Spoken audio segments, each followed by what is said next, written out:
Hello, and welcome to our Watch Me video, week 4 of our fall lighting design class. If you remember, the purpose of these videos is to look where we've been, look at where we need to be for this week, and then look ahead to something that we might be working on for next week.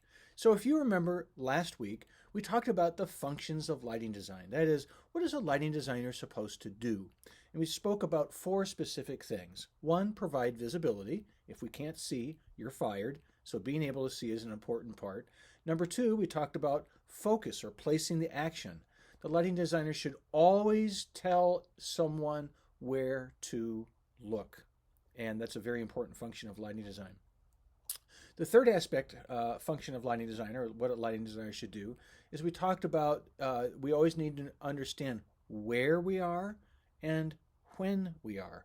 So a lighting designer should help establish place, inside or outside, small room, big room, castle, and time. Is it early? Is it late? Is sun coming through the windows, or is moonlight coming through the windows? Those kinds of clues. Then the fourth aspect of lighting design is a bit tricky, and we call this aspect, or this fourth area, supporting the story. Right? So how does a lighting designer support the story that's being told in a play? I like to think of this section as how are we, right? Are we happy? Are we sad? Are we angry?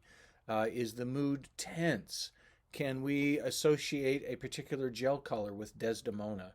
Can we associate a particular gobo enhancement effect when Othello gets angry when Iago is poisoning his mind? These are examples from the play Othello, of course. So those are different things to think about, but we unpacked each of those 4 areas of the functions of lighting design last week. And then if you remember, I asked you not to submit anything for your postcard project, as we are still assembling. I'll put some pictures in this video for you. We're still assembling these boxes, but we're working on it. So that's what we did last week. And then also, I think I asked you to watch the Silent Sky video, and if you didn't do that last week, I am going to ask that you do it this week. So this week, what are we doing?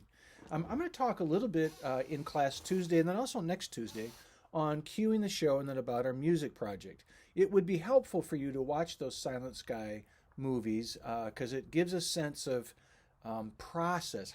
What's the process of working with light and movement and ideas in a play? And I think if you watch those, it'll help you unpack some of these themes or these concepts a little more easily. So this week in class, I'll talk about the music project, and I'll talk a little bit about cueing a show. Also for this week, I am planning, I don't know if I'll be able to get it done this week, but I'm going to really try because I also need to catch up with grading your work that you submitted.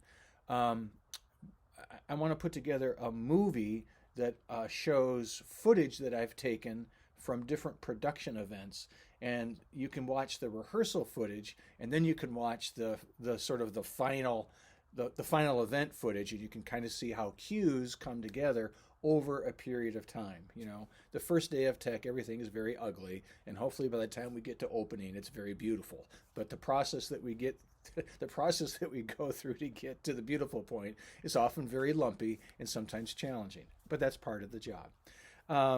So then the other thing I wanted you to do this week was to submit your music selection that you're planning to use for your music project. You can do that in a YouTube video and then maybe leave me a comment like, you know, from 1 minute 11 seconds to 1 minute 50 seconds is the section I want. If you can't figure that out, just send me the title, just send me the artist and the title. I can research it and play it myself. I just want to make sure that the music that you're finding is going to work for you, is a good choice. I've never changed any student's decision. But I just want to make sure that it works for you. And remember that it cannot have any lyrics.